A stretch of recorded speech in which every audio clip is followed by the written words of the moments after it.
तो बात यह है कि भारत की यूनिवर्सिटीज में कुछ नए नियम आए हैं। मकसद था सबके लिए बराबरी, लेकिन इसने उल्टा एक बहुत बड़ी नेशनल डिबेट शुरू कर दी है।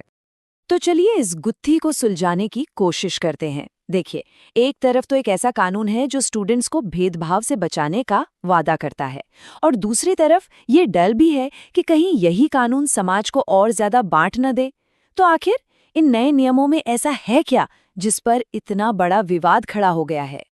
इस पूरी कहानी को समझने के लिए हमें कुछ बहुत ही दुखद घटनाओं पर नजर डालनी होगी। असली शुरुआत वहीं से हुई जिसके कारण इन नियमों को लाने की जरूरत पड़ी। देखिए, इस पूरे मामले के दिल में है दो परिवारों का दर्द। साल 2019 में रोहित वेमुला और पायल तड़वी की माताओं ने सुप्रीम कोर्ट का दरवाजा खटखटाया। उनके बेटों ने आरोप के मुताबिक जातिगत भेदभाव के चलते आत्महत्या कर ली थी, और उनकी माताओं ने बस एक मांग रखी कि कैंपस से इस जहर को हमेशा के लिए खत्म करने के लिए एक ठोस सिस्टम बनाया जाए। तो ये समझना जरूरी है कि ये बदलाव रातों रात नहीं हुआ। 2019 में याचिका दायर हुई, उसके बाद 2025 में सुप्रीम कोर्ट ने एक बहुत मजबूत तंत्र यानी एक स्ट्रॉन्ग मैकेनिज्म बनाने पर जोर दिया, और इसी दबाव के कारण आखिरकार 13 जनवरी 2026 को यूनिवर्सिटी ग्रांट्स कमीशन यानी यूजीसी ने इन नए नियमों को फाइनल कर दिया। अच्छा, तो आखिर इन नियमों में है क्या? चलिए अब सीधे बात करते हैं इन 2026 के इक्विटी रेगुलेशंस की, और देखते हैं कि इनका मकसद क्या है। तो सबसे पहली चीज, इन नियम कानूनों में जाति आधारित भेदभाव को डिफाइन किया गया है। अब यहाँ पर ध्यान देने वाली बात यह है कि इसकी डेफिनेशन खास तौर पर शेड्यूल्ड कास्ट, शेड्यूल्ड ट्राइब्स और अदर बैकवर्ड क्लासेस यानी एससी, एसटी और ओबीसी के सदस्यों को ध्यान में रखकर बनाई गई है, और आगे चलकर यही बात पूरे विवाद का केंद्र बन जाती है। और इनका दायरा बहुत बड़ा है।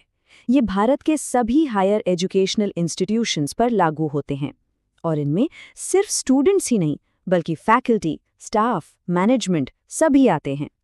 मकसद बिल्कुल साफ है, हर तरह के भेदभाव को जड़ से मिटाना, और इसकी पूरी जिम्मेदारी सीधे उस इंस्टीट्यूशन के हेड पर डाली गई है। अब इन नियमों को लागू करने के लिए इंस्टीट्यूशंस को एक पूरा नया ढांचा, एक नया सिस्टम तैयार करना होगा। तो एक पूरी की पूरी नई मॉनिटरिंग सिस्टम बनाई जा रही है।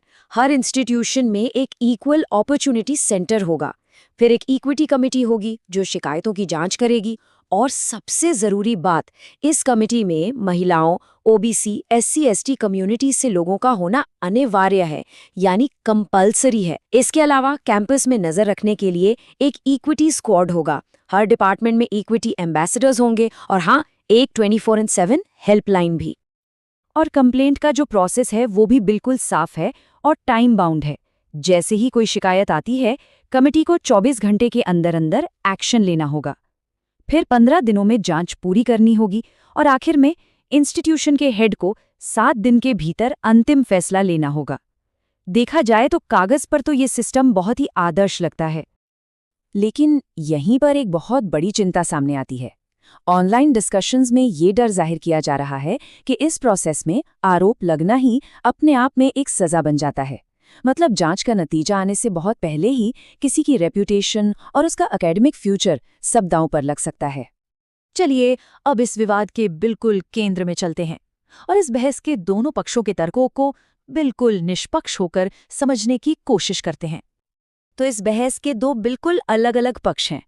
एक तरफ जो लोग इसके समर्थन में हैं, उनका कहना है कि ऐतिहासिक अन्याय को देखते हुए सुरक्षा को टारगेटेड होना ही चाहिए, और जब पैनल में रिजर्व्ड कैटेगरीज के लोग होंगे तो पीड़ितों को आगे आने में विश्वास महसूस होगा। लेकिन दूसरी तरफ आलोचना करने वालों को डर है कि इससे रिवर्स डिस्क्रिमिनेशन हो सकता है, क्योंकि जनरल कैटेगरी को जाति आधारित भेदभाव की परिभाषा से बाहर रखा गया है। उनका ये भी कहना है कि पैनल का गठन खुद ही पक्षपाती हो सकता है, और झूठी शिकायतों के लिए कोई दंड न होने से इसका गलत इस्तेमाल भी हो सकता है। और अब ये मामला सिर्फ एक एकेडमिक इशू नहीं रह गया है, ये एक राष्ट्रीय राजनीतिक विवाद बन चुका है। इसकी वजह से देश भर में प्रोटेस्ट हो रहे हैं, और यहाँ तक कि पॉलिटिकल पार्टीज के अंदर भी मतभेद पैदा हो गए हैं। रूलिंग पार्टी भी इसमें शामिल है, और पॉलिटिकल पार्टीज में भी इस पर कोई एक राय नहीं है। जैसा कि हम देख सकते हैं, समाजवादी पार्टी इन नियमों का समर्थन कर रही है। तो वहीं शिवसेना यूबीटी इन्हें भेदभावपूर्ण बता रही है। और आजाद समाज पार्टी ने तो चेतावनी दी है कि अगर ये नियम वापस लिए गए तो बड़े पैमाने पर विरोध प्रदर्शन होंगे। तो अब आगे क्या होगा? चलिए अब देखते हैं कि इन नियमों का करंट स्टेटस क्या है और आगे क्या होने की संभावना है। मामला अब एक बहुत ही दिलचस्प मोड़ पर आ गया है। विडंबना देखिए कि जिस सुप्रीम कोर्ट ने इन नियमों को बनाने पर जोर दिया था, अब उन्हीं नियमों की वैधता पर फैसला करने के लिए मामला उसी अदालत में पहुंच गया है। तो सुप्रीम कोर्ट में जो मुख्य कानूनी दलीलें दी जा रही हैं वो ये हैं। पहला, जाति आधारित भेदभाव की परिभाषा में जनरल कैटेगरी के सदस्यों को शामिल क्यों नहीं किया गया। दूसरा, क्या समितियों की अनिवार्य संरचना एक निष्पक्ष सुनवाई के सिद्धांत के खिलाफ है।